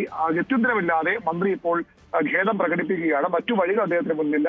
രാജി ആവശ്യപ്പെട്ട പോലും ഇന്നലെ പ്രതിഷേധങ്ങൾ ഉണ്ടായി. ഏതായാലും സർക്കാരും CP ജോൺ മുഖം രക്ഷിക്കുകയാണ്. അദ്ദേഹം നടത്തിയ പ്രസ്താവനയിൽ നിന്ന് ഖേദം പ്രകടിപ്പിച്ചുകൊണ്ട് മുഖം രക്ഷിക്കുന്നത് മാത്രമല്ല, സർക്കാരിന്റെ വലിയൊരു പദ്ധതിക്കെതിരെയുള്ള പാർട്ടിക്കുള്ളിലും മുന്നണിക്കുള്ളിൽ നിന്ന് പോലും വലിയ പ്രതിഷേധങ്ങൾ വന്ന സാഹചര്യത്തിലാണ് CP ജോണിന് ആ നിലപാടിൽ നിന്ന് പിന്തിരിയേണ്ടി വന്നത്, പിന്നോട്ട് പോകേണ്ടി വന്നത്. റൈറ്റ്, അരുൺ സൂചിപ്പിച്ചതുപോലെ എന്താണെങ്കിലും CP ജോണിന് നിലപാടിൽ നിന്ന് പിന്നോട്ട് പോകേണ്ടി വന്ന സാഹചര്യമുണ്ടായി. ഇന്നലെ പറഞ്ഞതിൽ അതിൽ ന്യായീകരണമില്ല എന്ന ബോധ്യത്തിൽ നിന്നാണ് മന്ത്രിയുടെ ഖേദപ്രകടനമെന്ന് കരുതാം. കോഴിക്കോട് യുവാവിനെ തട്ടിക്കൊണ്ടുപോയി മർദ്ദിച്ചുവെന്ന് പരാതി. കോഴിക്കോട് സ്വദേശി അമീർ സുഹൈലിനെയാണ് തട്ടിക്കൊണ്ടുപോയത്. ഇദ്ദേഹത്തിൻ്റെ നഗ്ന ഫോട്ടോ അമ്മയ്ക്ക് അയച്ചു നൽകി. 8 ലക്ഷം രൂപ ആവശ്യപ്പെട്ടു എന്നാണ് പരാതിയിലുള്ളത്. 2 ആഴ്ചയോളം ഈ യുവാവിനെ ബന്ദിയാക്കി. ഇന്നലെയാണ് ഇയാൾ സംഘത്തിൻ്റെ വലയിൽ നിന്ന് രക്ഷപ്പെട്ടത്. MS അനീഷ് കുമാർ ചേർന്ന വിവരങ്ങളുമായി. അനീഷ്, അപ്പോൾ ഇയാൾ രക്ഷപ്പെട്ടോ? ഇയാൾ ഇന്നലെ ഈ പ്രതികളുടെ പക്കൽ നിന്നും അവരുടെ ബന്ദിയാക്കിയിരുന്നിടത്തു നിന്നും രക്ഷപ്പെട്ടു എന്നാണ് പറയുന്നത്. എന്തായാലും കഴിഞ്ഞ 25-നാണ് കേസിന് ആസ്പദമായ സംഭവങ്ങളുടെ തുടക്കം. ബാംഗ്ലൂരിൽ ജോലി ചെയ്ത് വരികയാണ് യുവാവ്. കോഴിക്കോട് സ്വദേശിയാണ്. എന്റെ പേര് അമീർ സുഹൈൽ എന്നാണ്. ഇയാളുടെ നഗ്ന ഫോട്ടോ അമ്മയ്ക്ക് അയച്ചു നൽകിയ ശേഷം മകനെ ബന്ദിയാക്കിയിരിക്കുന്നു. പണം നൽകിയാൽ മാത്രമേ മോചിപ്പിക്കൂ എന്നാണ് പരാതിയിൽ പറയുന്നത്. ഇതുമായി ബന്ധപ്പെട്ട് ഒരു സ്ത്രീ അടക്കമുള്ളവർക്കെതിരെ പോലീസ് കേസെടുത്ത് അവർക്ക് വേണ്ടിയുള്ള അന്വേഷണം നടത്തുകയാണ്. നമുക്ക് പോലീസിൽ നിന്ന് മനസ്സിലാക്കാൻ കഴിയുന്നതനുസരിച്ച് ഈ അമീർ സുഹൈലും ഈ പ്രതികളായ ആളുകളും സുഹൃത്തുക്കളാണ്. അവർ തമ്മിൽ പരിചയമുള്ള ആളുകളുമാണ്. ഇതിനുശേഷമാണ് ഇയാളെ തട്ടിക്കൊണ്ടുപോയത് എന്ന് പറയുന്നു. ഏതാണ്ട് 2 ആഴ്ചയ്ക്ക് അടുത്ത് അവരുടെ കസ്റ്റഡിയിൽ തന്നെയായിരുന്നു ഇയാൾ ഉണ്ടായിരുന്നത്. ആ സമയത്താണ് അമ്മയ്ക്ക് ഇത്തരത്തിൽ സന്ദേശം അയക്കുകയും വാട്സാപ്പിൽ ഫോട്ടോ ഇട്ട് കൊടുക്കുകയും ചെയ്തത്. പക്ഷെ അമ്മ ഈ മകൻ തടവിൽ കഴിയുന്നതിന് അല്ലെങ്കിൽ അവർ മകനെ ബന്ദിയാക്കി വെച്ചിരിക്കുന്നതിന് ഇക്കാര്യം പോലീസിൽ അറിയിച്ചാൽ എന്തെങ്കിലും ആപത്ത് വരുമോ എന്ന് ഭയന്ന് പരാതി നൽകിയില്ല എന്നാണ് പറയുന്നത്. എന്തായാലും തടവിൽ നിന്ന് രക്ഷപ്പെട്ട് വീട്ടിലെത്തിയ ശേഷമാണ് അവരെ സംബന്ധിച്ച് പരാതി നൽകിയിരിക്കുന്നത്. സംഭവവുമായി ബന്ധപ്പെട്ട ചില വ്യക്തതകൾ വരാനുണ്ട് എന്നാണ് പോലീസ് പറയുന്നത്. എന്താണ് ഇതിലേക്ക് നയിച്ച സാഹചര്യം, അല്ലെങ്കിൽ ഇരുവരും തമ്മിൽ മറ്റെന്തെങ്കിലും ഇടപാടുകൾ ഉണ്ടോ എന്നടക്കമുള്ള വിഷയങ്ങളെ പറ്റിയും പരിശോധിച്ചു വരികയാണെന്ന് പോലീസ് പറയുന്നു. എന്തോ റൈറ്റ് അനീഷ്, അപ്പോൾ ഒരു കാര്യം കൂടി, ഈ ഇവരാവശ്യപ്പെട്ട പണമോ അല്ലെങ്കിൽ അത്തരം മോചനദ്രവ്യം നൽകിയാണോ മോചിപ്പിച്ചത്? പണം നൽകിയിട്ടില്ല എന്നാണ് പോലീസ് വ്യക്തമാക്കുന്നത്. എന്തായാലും ഇവരുടെ കസ്റ്റഡിയിൽ തന്നെയാണ്. ഇവർ പണം ചോദിച്ച് അമ്മയുമായി ആശയവിനിമയം നടത്തുന്നത്. പക്ഷേ ഇതിനിടയിലാണ് ഈ പ്രതികളുടെ കണ്ണു വെട്ടിച്ച് ഇയാൾ തടവിൽ നിന്നും രക്ഷപ്പെട്ട് വീട്ടിലേക്ക് എത്തുന്നത്. പണം കൈമാറിയിട്ടില്ല എന്നാണ് നമുക്കറിയാൻ കഴിയുന്നത്. എന്തോ റൈറ്റ്, അനീഷാണ് കോഴിക്കോട് നിന്ന് വിവരങ്ങൾ നൽകിയത്. എന്നാലും ആ യുവാവ് രക്ഷപ്പെട്ടു എന്നാണ് മനസ്സിലാക്കുന്നത്. പോലീസ് ഇപ്പോൾ കേസെടുത്ത് അതിൻ്റെ വിവരങ്ങൾ തേടുകയാണ് കൂടുതലായി. കോതമംഗലം SHOയെ ഭീഷണിപ്പെടുത്തിയ കേസിൽ പ്രതി അർജുൻ ആയങ്കിക്ക് മുൻകൂർ ജാമ്യമില്ല. അർജുൻ ആയങ്കിയുടെ മുൻകൂർ ജാമ്യാപേക്ഷ ഹൈക്കോടതി തള്ളി. കേസ് ഗൗരവതരമാണെന്ന് കോടതി നിരീക്ഷിച്ചു. പ്രതിയുടെ കസ്റ്റഡി അനിവാര്യമാണെന്നും അർജുൻ ആയങ്കിയെ കസ്റ്റഡിയിലെടുത്ത് ചോദ്യം ചെയ്യണമെന്നും കോടതി നിർദ്ദേശിച്ചു. ജാമ്യം നൽകിയാൽ സാക്ഷികളെ സ്വാധീനിക്കും. പ്രതി അന്വേഷണത്തിൽ ഇടപെടുമെന്നും ഹൈക്കോടതി വ്യക്തമാക്കി. സ്വദേശി രാജേഷിന്റെ മൃതദേഹം അല്പസമയത്തിനകം നാട്ടിലേക്ക് എത്തിക്കും. കല്ലിയൂർ സ്വദേശിയാണ് രാജേഷ്. അരുൺ മോഹൻ കൂടുതൽ വിവരം നൽകും. അരുൺ, ചെറുപുഴയിലെ തുരുത്തിൽ ഒറ്റപ്പെട്ട് കിടന്ന ബെന്നി എന്ന ആളെ രക്ഷിക്കാൻ വേണ്ടിയാണ് രാജേഷ് ആ ജാക്കറ്റ് ഊരി നൽകുന്നത്. മാത്രമല്ല ഈ രാജേഷിൻ്റെ വിയോഗം അത് അവിശ്വസനീയമാണ്. കാരണം നീന്തൽ നല്ലപോലെ വശമുള്ള ആളാണ്, സാഹസികത ഇഷ്ടപ്പെടുന്ന ആളാണ്, കൂടുതൽ കായിക ഇനങ്ങളുമായി ബന്ധപ്പെട്ട് നിൽക്കുന്ന ഒരു പരിശീലകനാണ്. അപ്പോൾ വീട്ടുകാർക്കും ബന്ധുക്കൾക്കുമൊക്കെ ആ വിയോഗം അത് ഉൾക്കൊള്ളാൻ കഴിയുന്നുണ്ടോ? എപ്പോഴെത്തിക്കും അദ്ദേഹത്തിൻ്റെ മൃതദേഹം നാട്ടിൽ? എന്ന് സൂചിപ്പിച്ചതുപോലെ വളരെ വൈകാരികമായ ഒരു നിമിഷമാണ് ഈ പറയുന്ന കല്ലൂര് നമുക്ക് കാണാൻ കഴിയുന്നത്. ഈ രാജേഷ് എന്ന് പറയുന്ന ഈ യുവാവ് അല്ലെങ്കിൽ ആ ധീര യുവാവ് കഴിഞ്ഞ ദിവസമായിരുന്നു ഈ പറയുന്ന പുഴയിൽ അകപ്പെട്ടുപോയ ബെന്നി എന്ന 61-കാരനെ രക്ഷിക്കാൻ എത്തുന്നത്. ഇദ്ദേഹം പ്രസിഡന്റായിട്ടുള്ള ട്രിവാൻഡ്രം അഡ്വഞ്ചർ ക്ലബിലെ അംഗങ്ങളുമായിട്ടാണ് എത്തുന്നത്. എത്തുന്ന സമയത്തായിരുന്നു ഈ പറയുന്ന തുരുത്തിലകപ്പെട്ടുപോയ ബെന്നിയെ രക്ഷിക്കുന്നതിനിടയിൽ ഒരു കയർ എറിഞ്ഞു കൊടുക്കുന്നു. ആ കയറിലെ കൈ കുടുങ്ങി അദ്ദേഹം കൂടുതൽ ബുദ്ധിമുട്ട് നേരിടുന്നത് മനസ്സിലാക്കിയായിരുന്നു തന്റെ ജീവൻ പോലും പണയം വെച്ച് ഈ പറയുന്ന രാജേഷ് പുഴയിലേക്ക് എടുത്ത് ചാടുന്നു. അദ്ദേഹത്തിന്റെ അടുത്തെത്തി തന്റെ ജാക്കറ്റ് ഊരി നൽകി അദ്ദേഹത്തെ സുരക്ഷിതനായി എത്തുന്നു. കൂടെ ഉണ്ടായിരുന്നവർ അപ്പോൾ വിശ്വസിക്കുന്നത് രാജേഷ് നേരത്തെ സൂചിപ്പിച്ചതുപോലെ ഏത് ഈ സാഹസികമായി പുറപ്പെടുന്ന ഒരു വ്യക്തിയാണ്, പുഴയായാലും മലയായാലും അദ്ദേഹത്തിന് വഴങ്ങുന്നതാണ് എന്നുള്ളത് ഒരു ബോധ്യം ഈ കൂടെ ഉണ്ടായിരുന്നവർക്ക് ഉണ്ടായിരുന്നു. പക്ഷെ അതായിരുന്നില്ല സ്ഥിതി. കാരണം കാറ്റിൽ നിന്ന് ഒഴുകിയെത്തിയ ഉരുൾപൊട്ടൽ രാജേഷിനെയും കൊണ്ട് പോവുകയായിരുന്നു എന്നുള്ളതാണ് നമുക്ക് അവിടെ നിന്ന് മനസ്സിലാക്കാൻ കഴിഞ്ഞത്. തുടർന്ന് കർണാടക വനം വകുപ്പ്, കാരണം വനത്തിൽ നിന്ന് എത്തിയതാണ്, കർണാടക വനവകുപ്പിന്റെ സഹായത്തോടുകൂടി വ്യാപകമായ ഒരു തിരച്ചിൽ നടത്തുകയായിരുന്നു. പക്ഷെ വളരെ പ്രതീക്ഷയിലായിരുന്നു കുടുംബവും നാട്ടുകാരും അവിടെ ഉണ്ടായിരുന്നവർ. ബെന്നിയുടെ നാട്ടുകാർ ഉൾപ്പെടെയുള്ളവരും വളരെ പ്രതീക്ഷയോടെ കാത്തിരുന്നു, നിറകണ്ണുകളോടെ വരുമെന്നുള്ള പ്രതീക്ഷയുടെ. ഒപ്പം ഈ പറയുന്ന കൂടെ ഉണ്ടായിരുന്നവർക്കും ഒരു പ്രതീക്ഷ ഉണ്ടായിരുന്നു. കാരണം രാജേഷ് എത്തും, കാരണം അത്ര ഈ പറയുന്ന പുഴയിലേക്ക് കടന്നു വരാനുള്ള ഒരു വൈഭവം രാജേഷിനുണ്ടെന്നുള്ള വിശ്വാസം ഉണ്ടായിരുന്നു. എന്തായാലും തന്റെ ജീവൻ പോലും പണയം വെച്ചുകൊണ്ട് ബെന്നിയെ രക്ഷപ്പെടുത്തുകയെങ്കിലും നമ്മുടെ രാജേഷിന് ജീവൻ നഷ്ടപ്പെടുന്ന ഒരു സാഹചര്യമാണ് ഉണ്ടായത്. ഇപ്പോൾ രാജേഷിന്റെ മൃതദേഹം കൊണ്ടുവന്നുകൊണ്ടിരിക്കുകയാണ്. ഗ്രാമം ഒന്നടങ്കം വിതുമ്പലോടെ കാത്തു നിൽക്കുകയാണ് അദ്ദേഹത്തിന്റെ ചേതനയേറ്റ ശരീരം ഏറ്റുവാങ്ങാൻ. റൈറ്റ്, അരുൺ മോഹൻ സൂചിപ്പിച്ചതുപോലെ ആ ഒരു നാടിന്, ആ വീട്ടുകാർക്ക്, ആ സുഹൃത്ത് വലയങ്ങൾക്കൊന്നും വിശ്വസിക്കാൻ കഴിയാത്ത വിധത്തിലായിരുന്നു രാജേഷിൻ്റെ വിയോഗം. ചെറുപുഴയിൽ, കണ്ണൂരിലാണ് അപകടമുണ്ടായത്.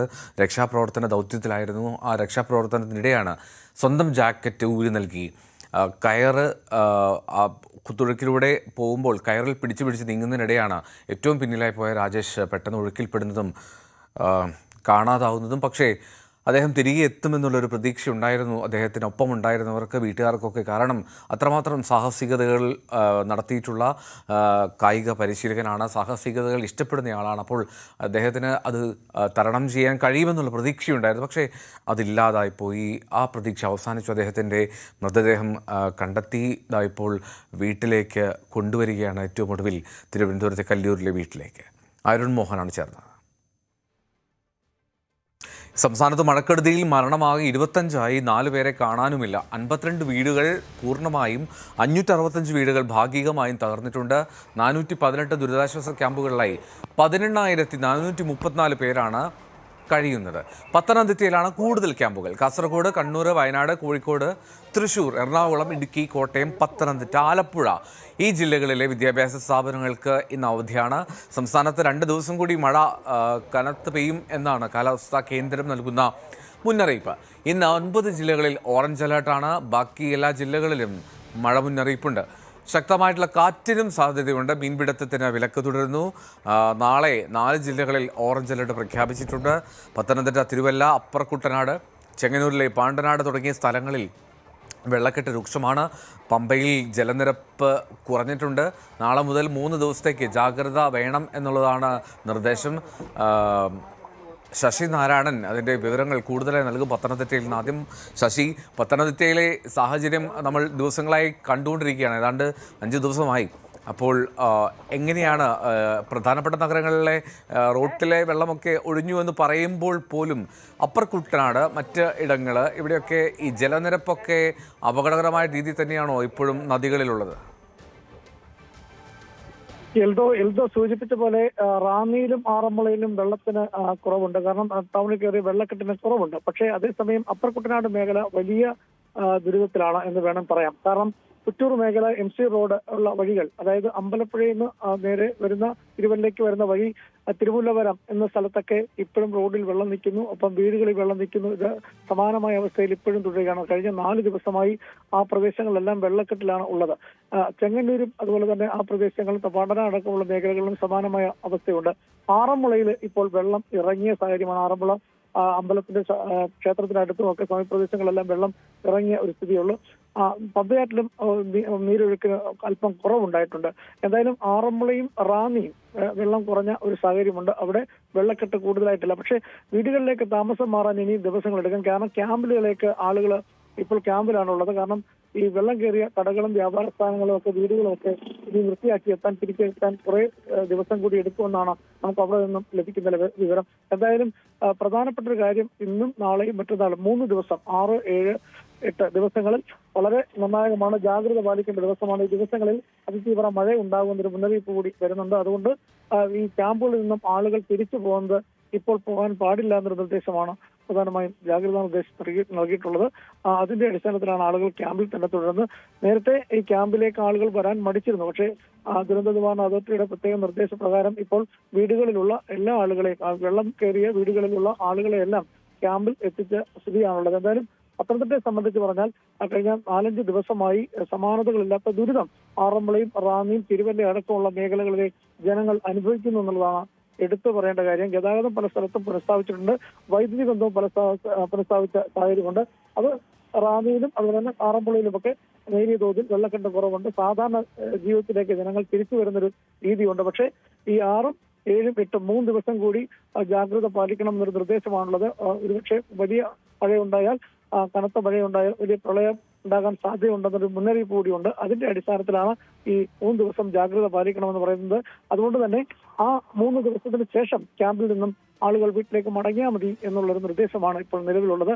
എന്തായാലും മഴയ്ക്ക് ഇടപെട്ടാണ് മഴ പെയ്യുന്നത്. ഇന്നലെ രാത്രിയും ഇടപെട്ടാണ് മഴ പെയ്തത്. എന്തായാലും മഴയ്ക്ക് ഒരു അല്പം ശമനം ഇപ്പോൾ പത്തനംതിട്ട ജില്ലയിലുണ്ട്. എൽദ റൈറ്റ്, ശശി നാരായണനാണ് വിവരങ്ങൾ നൽകിയത് പത്തനംതിട്ടയിൽ നിന്ന്. പത്തനംതിട്ടയിൽ സാഹചര്യം അത് പൂർണ്ണമായിട്ടും ഒഴിഞ്ഞിട്ടില്ല. മഴക്കെടുതിയുടെ കാര്യങ്ങൾ അപ്പർ കുട്ടനാട്ടിൽ രൂക്ഷമാണ്. പക്ഷേ റാന്നി പോലുള്ള നഗരങ്ങളിലെ വെള്ളക്കെട്ടൊക്കെ മാറിയിട്ടുണ്ട് എന്നുള്ളതാണ് ആശ്വാസകരം. കോട്ടയത്ത് ഇടവിട്ട് ശക്തമായിട്ടുള്ള മഴ പെയ്യുന്നുണ്ട്. പടിഞ്ഞാറൻ മേഖലയിലെ വെള്ളക്കെട്ട് തുടരുകയാണ്. ഇനി മലപ്പുറം പാണക്കാട് മണ്ണിടിച്ചിലുണ്ടായ പ്രദേശത്ത് നിന്ന് മണ്ണ് നീക്കി തുടങ്ങിയിട്ടുണ്ട്. മണ്ണ് മാറ്റിയ ശേഷമേ പരിശോധന നടത്തൂ. മേഖലയിൽ ഗതാഗതം നിരോധിച്ചിട്ടുണ്ട്. പ്രദേശം നിർമ്മാണത്തിന് അനുയോജ്യമല്ല എന്നാണ് വിലയിരുത്തൽ. വയനാടും ശക്തമായിട്ടുള്ള മഴ മുന്നറിയിപ്പിന്റെ പശ്ചാത്തലത്തിൽ അത്യാവശ്യമില്ലാത്ത യാത്ര ഒഴിവാക്കണമെന്നാണ് നിർദ്ദേശം. ചുരത്തിൽ മഴ ശക്തമായിരുന്നു. ഇതോടെ ഇതര സംസ്ഥാനങ്ങളിൽ നിന്നും ജില്ലയിലേക്ക് വരുന്ന വാഹനങ്ങൾക്ക്, ഹെവി വെയ്റ്റ് വാഹനങ്ങൾക്കുൾപ്പെടെ നിയന്ത്രണം ഏർപ്പെടുത്തണമെന്ന് നീലഗിരി ജില്ലാ ഭരണകൂടത്തോട് ആവശ്യപ്പെട്ടു എന്നാണ് ജില്ലാ കളക്ടർ അറിയിച്ചിട്ടുള്ളത്. ജയരാജ് ബത്തേരി വിവരങ്ങൾ നൽകും. ജയരാജ്, വയനാട്ടിലെ സാഹചര്യം എന്താണ് ഇപ്പോൾ? മഴ കുറവുണ്ടോ? വയനാട്ടിനെ സംബന്ധിച്ച് ഇപ്പൊ കാര്യമായിട്ട് മഴ പെയ്യുന്നില്ല എന്ന് തന്നെ നമുക്ക് പറയാം. കാരണം ഇപ്പോൾ തെളിഞ്ഞൊരു കാലാവസ്ഥയാണുള്ളത്. ഇന്നലെ രാത്രി ചിലയിടങ്ങളിൽ, അതായത് മാനന്തവാടി ഭാഗങ്ങളിലെല്ലാം നല്ല രീതിയിൽ മഴ പെയ്തിരുന്നു. പക്ഷേ അത് തുടർച്ചയായി പെയ്യുന്ന ഒരു മഴയല്ല. പെയ്യുന്ന മഴ കുറച്ച് ശക്തിയുണ്ടാവും, പിന്നെ കുറച്ചു നേരം ഗ്യാപ്പ് ഇട്ടിട്ടാണ് മഴ മുന്നോട്ട് പോകുന്നത്. എന്തായാലും ഈ സമയങ്ങളിൽ, അല്ലെങ്കിൽ ഇന്ന് കാലാവസ്ഥ കേന്ദ്രത്തിന്റെ ഒരു അറിയിപ്പുള്ളത് കൊണ്ട് തന്നെ വയനാട് ജില്ലയിൽ ഇന്ന് വിദ്യാഭ്യാസ സ്ഥാപനങ്ങൾക്കൊക്കെ അവധി കൊടുത്തിരിക്കുകയാണ്. അതിലുപരിയായിട്ട് നമ്മൾ എടുത്തു പറയേണ്ടത് യാത്ര നിരോധനമാണ് ഇപ്പോൾ, അല്ലെങ്കിൽ യാത്രയ്ക്ക് നിയന്ത്രണങ്ങളാണ് ഏർപ്പെടുത്തിയിട്ടുള്ളത്. നിരോധനമല്ല, നിയന്ത്രണങ്ങളാണ് ഏർപ്പെടുത്തിയിട്ടുള്ളത്. അതിന്റെ പ്രധാനപ്പെട്ട കാരണം എന്ന് പറയുന്നത്, നമുക്കറിയാം വയനാടിനെ സംബന്ധിച്ച് 5ഓളം ചുരങ്ങളാൽ ചുറ്റപ്പെട്ട ഒരു ജില്ലയാണ് വയനാട്. അപ്പോൾ പ്രധാനമായിട്ടും താമരശ്ശേരി ചുരം, അതുപോലെ തന്നെ പക്രന്തളം ചുരം, അല്ലെങ്കിൽ കുറ്റിയാടി ചുരം എന്ന് പറയുന്ന ഒരു ചുരമുണ്ട്, അതുപോലെ തന്നെ പാൽച്ചുരം. ഈ ചുരങ്ങളിലായിരുന്നു കഴിഞ്ഞ ദിവസങ്ങളിൽ കനത്ത രീതിയിൽ മഴ പെയ്തത്. അപ്പൊ അതുകൊണ്ട് തന്നെ ഈ പ്രത്യേകിച്ച് താമരശ്ശേരി ചുരത്തൊക്കെ ബ്ലോക്ക് വന്നു കഴിഞ്ഞിട്ടുണ്ടെങ്കിൽ 1-2 മണിക്കൂറുകളൊക്കെ ആയിരിക്കും ബ്ലോക്കിൽ വാഹനങ്ങളൊക്കെ കൊടുക്കുക. അപ്പൊ ഈ സ്ഥലത്തൊക്കെ മണ്ണിടിച്ചിൽ ഭീഷണി കഴിഞ്ഞ തവണ നിലനിന്നിരുന്നത് കൊണ്ട് തന്നെയാണ്, അല്ലെങ്കിൽ അത്തരത്തില് ആ വാഹനങ്ങൾ നിൽക്കുന്ന സമയത്തൊക്കെ ഒരു മണ്ണിടിച്ചിലുണ്ടായാൽ വലിയ ദുരന്തമാണ് ഉണ്ടാവുക. അതുകൊണ്ട് തന്നെയാണ് ഈ ഒരു യാത്രയ്ക്കുള്ള അല്ലെങ്കിൽ വാഹനങ്ങൾക്കുള്ള ഒരു നിരോധനം ഏർപ്പെടുത്തിയിട്ടുള്ളത്.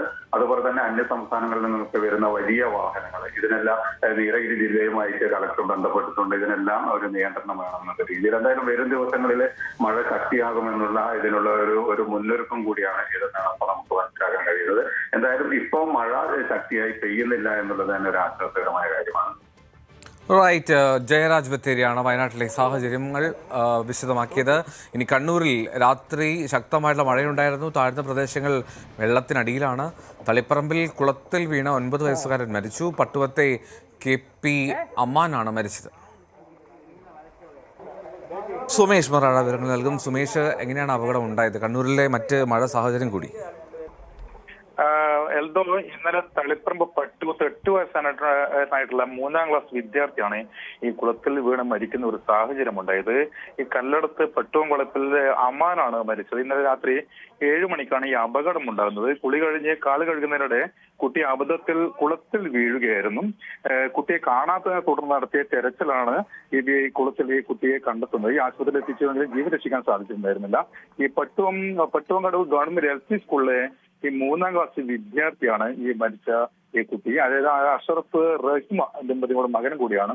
അതായത് ഈ പോസ്റ്റ്മോർട്ടം നടപടി കണ്ണൂർ ഗവൺമെന്റ് മെഡിക്കൽ കോളേജിലാണ് ഈ കുട്ടിയുടെ മൃതദേഹമുള്ളത്. ഏതായാലും കണ്ണൂർ ജില്ലയിൽ ഇടപെട്ടുള്ള ശക്തമായ മഴ ഇപ്പോൾ തുടരുകയാണ്. ഇന്നലെ പകൽ സമയങ്ങളിൽ ഈ മഴ അല്പം കുറവാണെങ്കിലും രാത്രിയോടെ ഈ മഴ ശക്തി പ്രാപിക്കുന്ന ഒരു സ്ഥിതിവിശേഷമാണ് ഉണ്ടായിരുന്നത്. ഈ താഴ്ന്ന പ്രദേശങ്ങളിലൊക്കെ വീണ്ടും ഈ വെള്ളക്കെട്ട് രൂപപ്പെടുന്ന ഒരു സാഹചര്യം ഉണ്ടായിട്ടുണ്ട്. നിലവിൽ മറ്റ് അന്വേഷണ സംഭവങ്ങളൊന്നും ഇതുവരെ റിപ്പോർട്ട് ചെയ്യപ്പെട്ടിട്ടില്ല. ഇത് നിലവിൽ ഈ ഒറ്റ ഒരു ക്യാമ്പ് മാത്രമാണ്, ഈ ദുരിതാശ്വാസ ക്യാമ്പ് മാത്രമാണ് ഇപ്പോൾ പ്രവർത്തിക്കുന്നത്. അത് തലശ്ശേരി താലൂക്കിലാണ്. 17 സ്ത്രീകളും 4 വീതം പുരുഷന്മാരും കുട്ടികളും അടക്കം ആകെ 25 പേരാണ് ആ ക്യാമ്പിൽ ഇപ്പോൾ നിലവിലുള്ളത്. ഏതായാലും ഇന്ന് റെഡ് അലേർട്ടാണ് കണ്ണൂരിലുള്ളത്. പ്രൊഫഷണൽ കോളേജ് ഒഴികെ ഒരു വിദ്യാഭ്യാസ സ്ഥാപനങ്ങൾക്ക് ജില്ലാ കളക്ടർ അവധി പ്രഖ്യാപിച്ചിട്ടുണ്ട്. ഏതായാലും ശക്തമായ മഴ ഇപ്പൊ നിലവിൽ ഇല്ല എന്ന് വേണമെങ്കിൽ പറയാം. ശരി സുമേഷ്. ഇടുക്കിയിൽ കല്ലാർകുട്ടി, പാമ്പ്ള, കല്ലാർ ഡാമുകൾ ഇപ്പോഴും തുറന്നിരിക്കുന്ന സാഹചര്യമാണ്. വിനോദസഞ്ചാര കേന്ദ്രങ്ങളിലേക്കുള്ള നിയന്ത്രണം തുടരുകയാണ്. മലയോര മേഖലയിലൂടെയുള്ള യാത്ര പരമാവധി അത്യാവശ്യ സാഹചര്യങ്ങളിൽ മാത്രം വേണം എന്നുള്ളതാണ് നിർദ്ദേശം. മുല്ലപ്പെരിയാർ ഡാമിൽ ജലനിരപ്പ് 120.7 അടിയായി. ഇടുക്കി അണക്കെട്ടിൽ ജലനിരപ്പ് 2349.28 അടിയാണ്. സ്റ്റാലിൻ വിവരങ്ങൾ നൽകും. സ്റ്റാലിൻ, അപ്പോൾ ഈ ഡാമുകൾ തുറന്നിരിക്കുന്ന സാഹചര്യം ഉള്ളതുകൊണ്ട് ഈ അതിൻ്റെ വെള്ളമൊഴുകുന്ന മേഖലകളിൽ വെള്ളക്കെട്ടോ അല്ലെങ്കിൽ പ്രശ്നങ്ങളോ നേരിടുന്നുണ്ടോ? എൽദോ, പ്രധാനമായും 3 ഡാമുകളാണ് ഇടുക്കിയിലെ 3 ചെറിയ ഡാമുകളാണ് തുറന്നിരിക്കുന്നത്. കല്ലാർകുട്ടി, അതുപോലെ തന്നെ കല്ലാർ ഡൈവേർഷൻ ഡാം, അതേപോലെ തന്നെ പാമ്പ്ള അണക്കെട്ട്. ഈ 3 ഇതില് കല്ലാർകുട്ടി അണക്കെട്ടിന്റെ സമീപ പ്രദേശങ്ങൾ മാത്രമാണ് അല്പം മുതിരപ്പുഴയാറിന്റെ തീരങ്ങളിൽ മാത്രമാണ് വെള്ളത്തിന്റെ ശല്യമുള്ളത്. എങ്കിലും അത് കാര്യമായിട്ടുള്ള പ്രശ്നങ്ങൾ ഇപ്പോൾ നിലവിലില്ല. അതേസമയം നീരൊഴുക്ക്, പുഴകളിലെ നീരൊഴുക്ക് വർദ്ധിച്ചിട്ടുള്ളത് കൊണ്ട് സ്വാഭാവികമായിട്ടുള്ള ഒഴുക്ക് ഇതോടൊപ്പം തന്നെ കൂടിയിട്ടുണ്ട്. അതുകൊണ്ട് തന്നെ ശക്തമായ ജാഗ്രതാ നിർദ്ദേശം ജില്ലാ ഭരണകൂടം പുറപ്പെടുവിച്ചിട്ടുണ്ട്. കഴിഞ്ഞ ഒരാഴ്ച കാലമായിട്ട് അത് തുടരുന്നുണ്ട്. എങ്കിലും കഴിഞ്ഞ 2-3 ദിവസങ്ങളായിട്ട് ഈ ഡാം തുറന്നിരിക്കുന്നതിന്റെ പേരിൽ പ്രത്യേകിച്ചും പ്രത്യേക ജാഗ്രതാ നിർദ്ദേശമുണ്ട്. വെള്ളക്കെട്ടുകൾ പ്രദേശങ്ങളിലേക്ക് പോകാതിരിക്കാനും അതേപോലെ തന്നെ യാത്രകളുടെ കാര്യങ്ങളിലും അത്തരത്തിലുള്ള നിർദ്ദേശങ്ങൾ നിലനിൽക്കുന്നുണ്ട്. രാത്രികാല യാത്രകൾ, അതേപോലെ തന്നെ കൊച്ചി ധനുഷ്കോടി ദേശീയപാതയിൽ ഉൾപ്പെടെയുള്ള വനമേഖലയിൽ കൂടിയുള്ള റോഡുകളിലേക്കുള്ള യാത്രകൾ, സമീപ പ്രദേശങ്ങളിലെ വാഹനങ്ങൾ നിർത്തിയിടുന്നതിനെ സംബന്ധിച്ചുള്ള പ്രത്യേക നിർദ്ദേശങ്ങൾ എല്ലാം തുടരുന്നുണ്ട്. വിനോദസഞ്ചാര കേന്ദ്രങ്ങളിലേക്കും അതുപോലെയുള്ള വിലക്കുകൾ, പ്രത്യേകിച്ചും മുൻപ് വലിയ ദുരന്തമുണ്ടായ അടിമാലി ചീയപ്പാറ വെള്ളച്ചാട്ടത്തിന്റെ സമീപ പ്രദേശങ്ങളിലൊന്നും ആളുകളെ അധികം സമയം നിൽക്കാതെ കടന്നു പോകണം എന്നുള്ള രീതിയിലുള്ള നിർദ്ദേശങ്ങൾ നിൽക്കുന്നുണ്ട്. എന്തായാലും മഴ 2 ദിവസമായി പെയ്തുകൊണ്ടിരുന്ന മഴയ്ക്ക് ഒരു ശമനം വന്നിട്ടുണ്ട്. രാത്രിയിൽ മഴ ഉണ്ടായിരുന്നു എങ്കിൽ കൂടി നിലവിലെ സാഹചര്യത്തിൽ മഴ കുറഞ്ഞിട്ടുണ്ട്. എന്നാൽ കിഴക്കൻ മേഖലകളിൽ, പ്രത്യേകിച്ചും അയ്യപ്പൻകോവിൽ തുടങ്ങിയിട്ടുള്ള കട്ടപ്പന, അയ്യപ്പൻകോവിൽ അങ്ങനെ മേഖലകളിൽ, കിഴക്കൻ മേഖലകളിലെല്ലാം മഴ തുടരുന്നുണ്ട്. അതുകൊണ്ട് തന്നെ ഇടുക്കി ഡാമിലേക്കുള്ള നീരൊഴുക്കും വർദ്ധിച്ചിട്ടുണ്ട്. 2349 അടിയായിട്ട് ഇടുക്കിയിലെ ജലനിരപ്പ് കൂടിയിട്ടുണ്ട്. എന്നാൽ മുൻ വർഷത്തെ അപേക്ഷിച്ച് ഇത് 28 അടിയുടെ കുറവാണ് ഡാമിൽ ഉള്ളത്. അതുകൊണ്ട് തന്നെ KSE ബോർഡിനും ആശങ്ക കുറയുന്നില്ല. മുൻ വർഷങ്ങളെ അപേക്ഷിച്ച് ജൂലൈ, ഓഗസ്റ്റ് മാസങ്ങളിലുള്ള ജലനിരപ്പിൽ വലിയ തോതിലുള്ള കുറവ് അനുഭവപ്പെടുന്നുണ്ട്. കഴിഞ്ഞ ഒരാഴ്ചക്കാലമായിട്ടുള്ള മഴയിൽ ആണ് നേരിയ തോതിലുള്ള ഒരു വർധനവ് ഇപ്പോൾ വന്നിരിക്കുന്നത്. അതേപോലെ തന്നെ മുല്ലപ്പെരിയാർ അണക്കെട്ടിലെ ജലനിരപ്പ് 120.7 അടിയായിട്ട് നേരിയ തോതിലുള്ള വർധനവ് ഉണ്ടായിട്ടുണ്ട്. എൽദോ. ശരി സ്റ്റാലിൻ. കാസർഗോഡ് ജില്ലയിലേക്ക് പോയാൽ അവിടെ കടലാക്രമണത്തിന്റെ സാഹചര്യമാണ് രൂക്ഷമായിട്ടുള്ളത്. അവിടെ ഉപ്പളയിൽ, മുസോടി ഈ പ്രദേശങ്ങളിൽ അതിരൂക്ഷമായിട്ടുള്ള കടലാക്രമണമുണ്ട്. ഇതിനോടകം 20-ലേറെ വീടുകൾ അവിടെ കടലെടുത്തു എന്നാണ് KV ബൈജു റിപ്പോർട്ട് ചെയ്യുന്നത്. നിരവധി വീടുകൾ കടലാക്രമണ ഭീഷണിയിലുമാണ്. ഈ കടലെടുത്ത വീടുകളുടെയും കിണറുകളുടെയും ഒക്കെ അവശിഷ്ടങ്ങൾ നമുക്ക് ആ കടലിൽ ഇപ്പോഴും കാണാൻ കഴിയും. ഞാനിപ്പോൾ നിൽക്കുന്നത് മുസോടി കടപ്പുറത്താണ്. ഇവിടെ ഈ കടലാക്രമണത്തിൽ 20-ലധികം വീടുകളാണ് ഇതിനോടകം നഷ്ടപ്പെട്ടത്. നമുക്ക് കാണാം, ദൃശ്യങ്ങളിൽ തന്നെ കാണാം. ഇത് പണ്ട് ഇവർ ഉപയോഗിച്ച കിണറുകളാണ് ഈ കാണുന്നത്. ഇവിടെ ഉണ്ടായിരുന്ന കിണറുകൾ, ഇവിടെയൊക്കെ വീടുകൾ ഉണ്ടായിരുന്ന ഒരു സ്ഥലമാണ്. ഇതെല്ലാം ഇപ്പോൾ കടൽ കയറിയിരിക്കുന്നു. കടൽ ഭിത്തി പോലും ഇല്ലാത്ത ഒരു അവസ്ഥയാണ് ഇവിടെ കാണാൻ സാധിക്കുന്നത്. നമുക്ക് കിണർ കാണാം, വീടുകളുടെ അവശിഷ്ടങ്ങൾ കാണാം. നിരവധി വീടുകൾ കടലാക്രമണ ഭീഷണി നേരിടുന്നത് ഇവിടെ നിന്ന് നമുക്ക് കാണാൻ സാധിക്കും. വലിയ തോതിലുള്ള കടലാക്രമണം നേരിടുന്ന കാസർഗോഡ് ജില്ലയിലെ തന്നെ ഏറ്റവും കൂടുതൽ കടലാക്രമണ ഭീഷണിയുള്ള പ്രദേശമാണിതെന്ന് പറയാം. എന്തായാലും നമ്മോടൊപ്പം ഈ പ്രദേശവാസി തന്നെ ചേരുന്നുണ്ട്. നിലവിൽ എന്താണ്, എത്ര വീടുകൾ ഇതിനോടകം ഇവിടെ നിന്ന് കടലെടുത്തു, എന്താണ് ഇവിടുത്തെ ഒരു സാഹചര്യം? 2018-19 ഏറ്റവും കൂടുതൽ കടൽ ഭീഷണി ഇവിടെ വരുന്നതുള്ളത്. അപ്പോൾ ആ സമയത്ത് ഇവിടെ ഒരു 10-15ഓളം വീടുണ്ടായിരുന്നു. അതെല്ലാം കടൽ എടുത്തു കൊണ്ടുപോയി. പള്ളി ഉണ്ടായിരുന്നു, 10-60 മീറ്റർ അപ്പുറമാണ് പള്ളി ഉണ്ടായിരുന്നു. രണ്ടാമത് പള്ളി ഇങ്ങോട്ട് പുതുക്കി പണി ചെയ്തത്. പള്ളി ഒന്ന് വേണമല്ലോ എന്നൽച്ച്. അപ്പോൾ അതും ഇപ്പോൾ ഒരു ഭീഷണിയിലാണ് ഉള്ളത്. അത്രയും ബുദ്ധിമുട്ടിലാണ് ഉള്ളത്. ഇപ്പോൾ എല്ലാം കാണുന്നില്ല, ഒരുപാട് വീടുകൾ കേട് പറ്റിയിട്ടുണ്ട്, കുറേ വീഴാനായിട്ടുണ്ട്, കുറേ വീടിൻ്റെ അവസ്ഥയെ കാണുന്നുണ്ട്. ഇപ്പോൾ ഒരുപാട് കിണർ അപ്പുറം ഉണ്ടായിരുന്നു, അതെല്ലാം പോയി.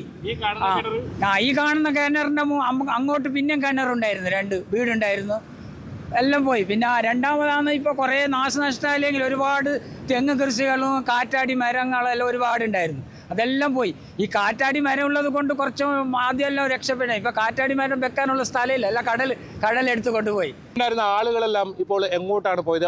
ഇവിടെ തന്നെ ഉണ്ടോ? അവരുടെ അവസ്ഥ എന്താണ് ഇപ്പോൾ? ഇവിടെയുള്ള ആൾക്കാരെല്ലാം കുറേ ഓരോരുത്തന്മാർ ഓരോരോ വാടക വീട്ടിലും ഓരോരോ ഗവൺമെന്റിൽ നിന്ന് പൈസ കിട്ടുന്ന അവർ പറയുന്നത് ഞങ്ങൾക്ക് ഫുള്ളായിട്ടൊന്നും കിട്ടിയിട്ടില്ല. 10,000 രൂപ എന്തോ കിട്ടുന്നുണ്ട്, 10 ലക്ഷം. അത് ഞങ്ങൾക്ക് ഫുള്ളായിട്ടൊന്നും കിട്ടിയിട്ടില്ല, അല്ല കുറേശ്ശെ കൂടി കിട്ടിയിട്ടുള്ളൂ. അപ്പോൾ അത് കിട്ടാതെ ഞങ്ങൾക്ക് അവിടെ കുറേ ആൾ എല്ലാം റൂമിലുള്ളത്, കുറേ മത്സ്യത്തൊഴിലാളികളെല്ലാം ഉണ്ടായിരുന്നത് ഇവിടെ. പാവപ്പെട്ടവർ തന്നെയല്ലേ വീട് പോയതെല്ലാം ഒരുപാട്.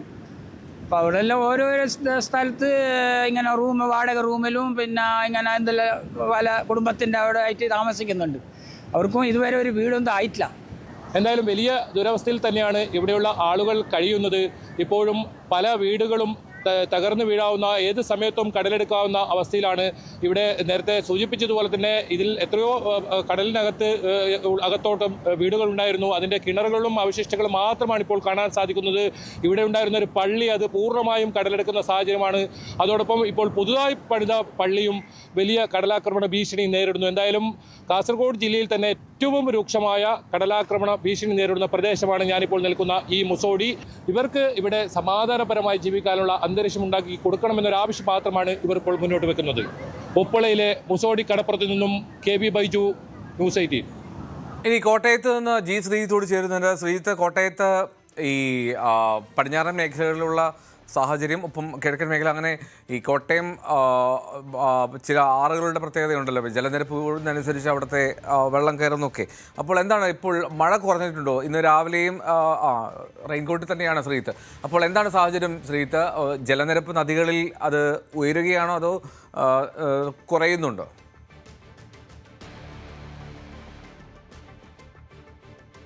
എൽദോ, ചാറ്റൽ മഴയുണ്ട്.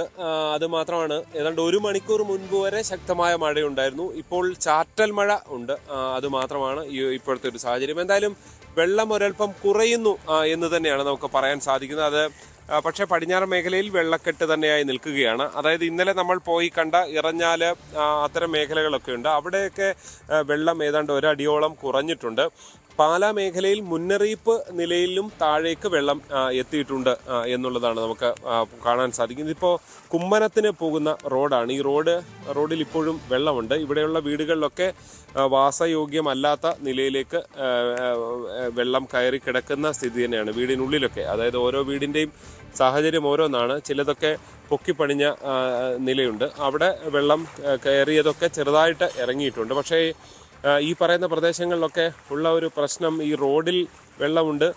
അതുപോലെ തന്നെ ഈ വീടുകൾ കുറച്ച് താഴെയായിരിക്കും. ഈ റോഡൊക്കെ പലതും ഉയർത്തി പണിഞ്ഞതുകൊണ്ട് തന്നെ ഈ വീടുകൾ ഒരല്പം താഴെ നിൽക്കുന്ന സ്ഥിതി ഉണ്ടാകും. അത്തരം വീടുകളിലൊക്കെ വെള്ളം കൂടുതൽ ദിവസം കെട്ടിക്കിടക്കാനുള്ള സാഹചര്യം തന്നെയാണ് ഉള്ളത് എന്നാണ് നമുക്ക് ഇവിടെ വന്ന് കാണുമ്പോൾ മനസ്സിലാക്കാൻ സാധിക്കുന്നത്.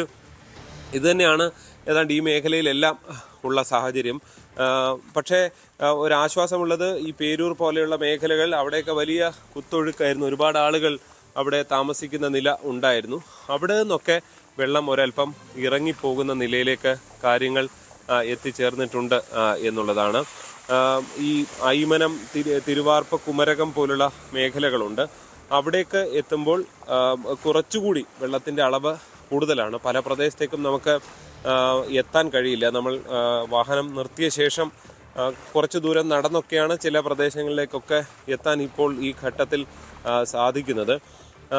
എന്തായാലും ഈ പൊതുവിൽ വെള്ളക്കെട്ട് ഉണ്ട്, രൂക്ഷമാണ്, അതുമൂലമുള്ള ദുരിതമുണ്ട് എന്നുള്ളത് വസ്തുതയാണ്. പക്ഷേ അതിനപ്പുറത്തേക്ക് മഴ തുടരുന്നുമുണ്ട്. ഇന്നലെ രാത്രിയൊക്കെ ശക്തമായ മഴയുണ്ട്. പക്ഷെ അത് തുടരുമ്പോഴും ഒരു ആശ്വാസമുള്ളത്, മറ്റ് ഉരുൾപൊട്ടൽ പോലുള്ള ദുരന്തങ്ങളൊന്നും തന്നെ ഉണ്ടാകുന്നില്ല എന്നുള്ളതാണ്. വീടിനുള്ളിലേക്കൊക്കെ ഒരു തോട് പോലെ വെള്ളം ഇങ്ങനെ ഒലിച്ച് കയറുന്ന നിലയാണ് ഈ പ്രദേശങ്ങളിലൊക്കെ നമുക്ക് കാണാൻ സാധിക്കുന്നത്. ചേട്ടാ, വീട്ടിൽ വെള്ളം ഉണ്ടോ? ഇറങ്ങിയേ രാത്രി തൊട്ട് ഇറങ്ങി. നിങ്ങളൊക്കെ ജോലിക്ക് പോവാണോ? എവിടെ വീട്ടിൽ വെള്ളം ഉണ്ടായിരുന്നോ? ഇപ്പോഴോ ഇറങ്ങി? അപ്പൊ അവിടെ താമസിക്കാൻ പറ്റുന്ന നിലയായി? ഇന്നലെ മുതലാണോ ഇറങ്ങി? മഴ ഇടയ്ക്ക് ഇങ്ങനെ പെയ്യുന്നുണ്ട്. അപ്പൊ ഒരു ടെൻഷൻ ഉണ്ടോ?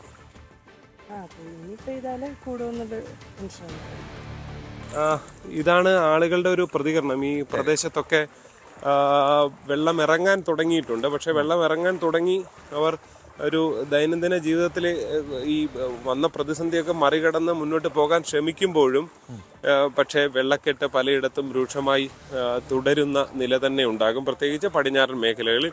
ഇന്നലെ നമ്മളൊക്കെ കണ്ട ഈ പേരൂരൊക്കെയുള്ള പ്രദേശങ്ങൾ ആറുമായി ചേർന്ന പ്രദേശമാണ്. അതുകൊണ്ട് പുഴയിലെ ജലനിരപ്പ് കുറയുമ്പോൾ തന്നെ വെള്ളം ഏതാണ്ട് പെട്ടെന്നിറങ്ങി പോകുന്ന നില ആ പ്രദേശങ്ങളിൽ ഉണ്ടാകും. ഇതിപ്പോ ഒരു ക്ഷേത്രമാണ്, പുതുക്കാട്ടിൽ ശ്രീകൃഷ്ണ സ്വാമി ക്ഷേത്രം. അതിന്റെ